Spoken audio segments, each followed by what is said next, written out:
Breaking news. Brakes work.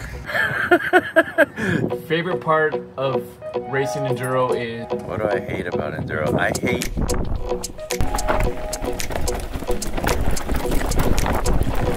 I think you were attracted to my Mohawk helmet.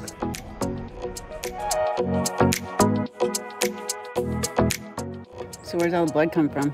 I need to work with some bike fitness. I'm gonna work on some cornering.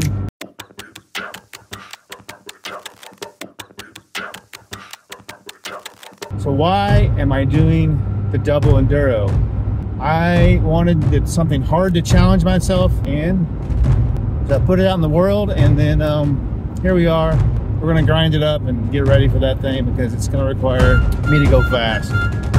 Much faster than I usually go, and that requires a lot more fitness and skill.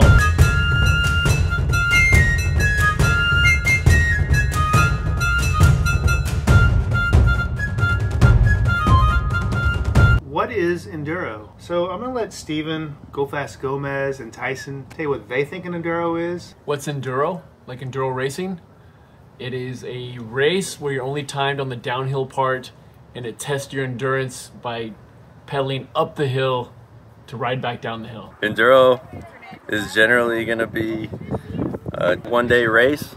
We're going to come out, we're going to have stages, so we'll have up to six stages a day, and so between each stage we'll have transitions. So depending on the setup and the type, here you have 6 stages, and you can start at any stage you want. In Arkansas, you'll do potentially 6 stages, but everybody starts on the first stage. You finish your stage.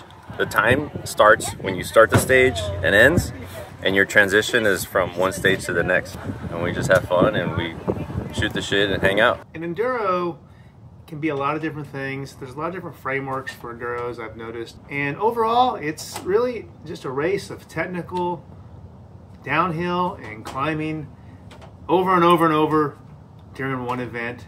And for me, the double enduro means I'm gonna do it twice in the same day. It's really that simple.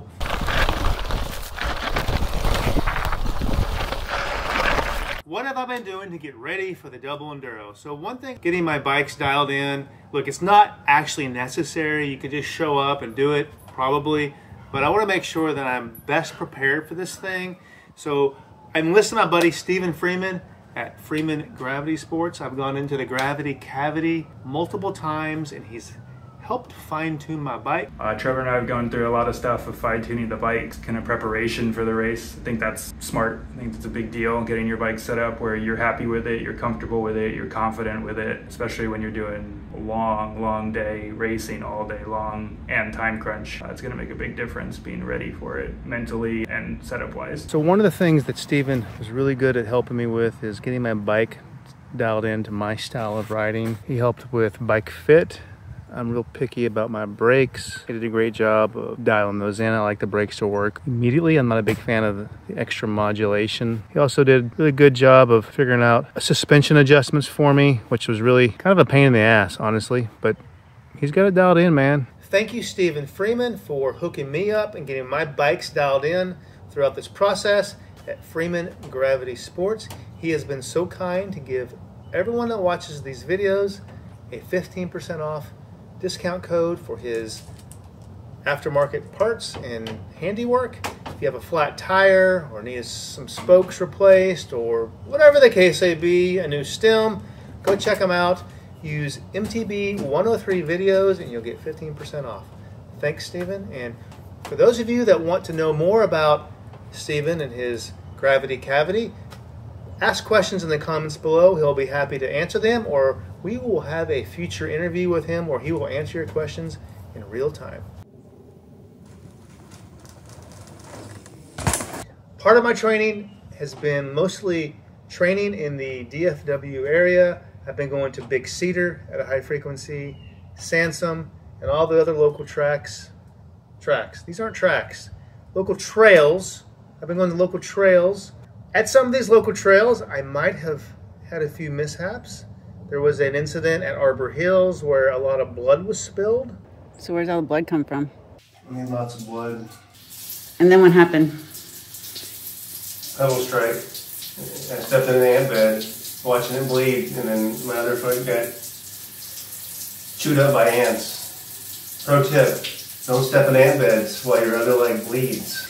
Maybe shin guards. I think you probably should have shin guards for a lot of your activities. Lucille got it all bandaged up for me. Not a major accident, but it was bloody. It was bloody. I've been to Big Cedar. A lot of great people I've met on these trails. I'm Greg. I think you were attracted to my Mohawk helmet. I was. And we struck up a conversation, and anybody that seems to be lost, I like to have them tag along. Darren, I ride with Greg. We use this trail, Big Cedar, to train for enduro races. Greg and Darren, they were amazing. They showed me around. I was getting lost. I went to Sansom. I was out there by myself. And there was this guy, JP. It's JP. JP. Out here at Sansom Park in Fort Worth, Texas. Happy to help out with some training, man. So this guy, I jumped in behind him. He said, keep on with my wheel. He's on not an e-bike. And I could barely keep up with this guy. Nah. Just gassing me up out here. Not that fast, man. Not that fast. Just having some fun on a Sunday. Nice Sunday fun day. He was on an Amish bike. I was on my e-bike. And I said, hey, man, show me some sketchy areas. I want to get some practice for some enduro. He goes, no problem, man. Just stay on my back tire. That dude, I couldn't keep up with him. And he was on a Amish bike, and I was on an e-bike. And look, I'm not that fast, but I'm not that slow either. And he was leaving me in the dust. It was ridiculous. At the Frisco Trail, getting a little training in. For the big double, it does require a level of fitness that I don't have right now. I was planning on doing a trifecta Spartan to help with my fitness. I had to opt out at the last second.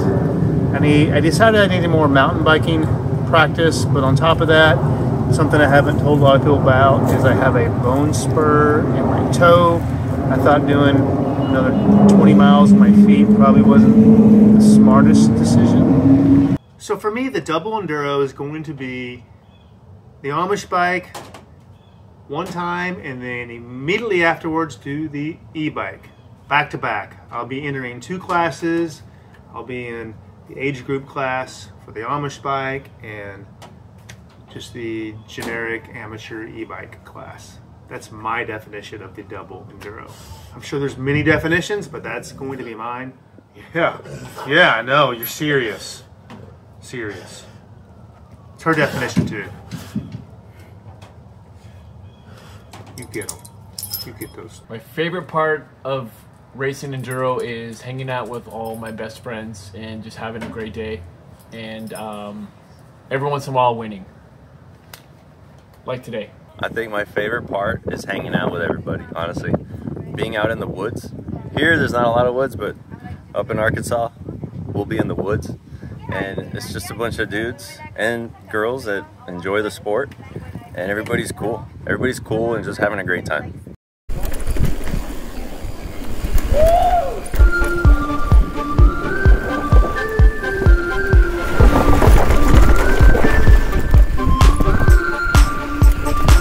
Thanks for watching this episode, episode 3.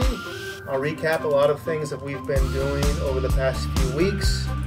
We'll get some updates on other people's training programs, maybe some race results, getting closer to the big event. Looking forward to it. If there's anything you want to know or you want to see in the next video, put in the comments below, and we'll see you next time. 4 paws up. Beautiful. So I noticed something on your bike that interested me. Tell me about this gadget. It's a raised reverse stem. It's for, well, there's not a whole lot of downhill and balance, but it kind of sets up you, makes you sit up a little higher and can keep your, I guess, balance over the bottom bracket when you're going downhill. What'd you think about it? I mean, just your overall feedback. I love it. I won't take it off. If you want to help get your bike dialed in, maybe some aftermarket parts. Let's